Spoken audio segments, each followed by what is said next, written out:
Today we're gonna start rebuilding our frame machine that we got. So today's plan is to scuff everything down, get all the surface rust off, and throw a coat of paint on it. So we got some blocks, some sanding blocks, loosen this off, wire wheel, just basically clean it up, throw some paint on it.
bought the jumbo pack of the sponges because they're all garbage now. Use every single one. But I gotta say, this $3 wire brush saved us a lot of time. Alright, we got it all sanded down. We got all the rust knocked down. We weren't trying to go for a perfect, you know, we're just basically get everything down, give it a surface to bond to. We use Rust-Oleum paint. So now that we got everything sanded, we're gonna throw some degreaser on this and use the pressure washer to clean everything off.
Day 2 of our project. We got everything sanded down, prepped. We got some fire engine red oil-based Rust-Oleum professional grade paint, because the original color, as you can see in some of these areas where it survived down here, is that color. So we're gonna make it the same exact color. We got some masking paper, some rollers, some paintbrushes, and right now we're masking off some of the stickers that we want to save, and let's get to work.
Alright, so finished painting the frame machine. Let's take a look what we got. Turned out pretty good. It's amazing what $26 gallon of paint will do.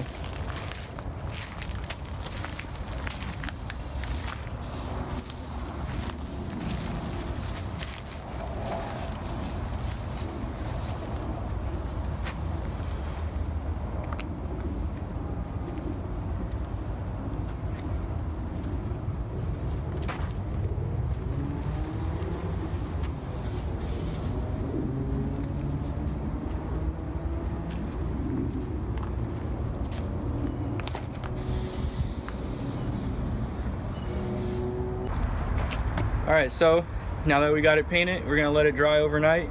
Tomorrow the plan is we're gonna get the forklift and get it into the shop, and then the next phase will begin, which will be to rebuild all the hydraulics. Once that's rebuilt, it's just a matter of using it.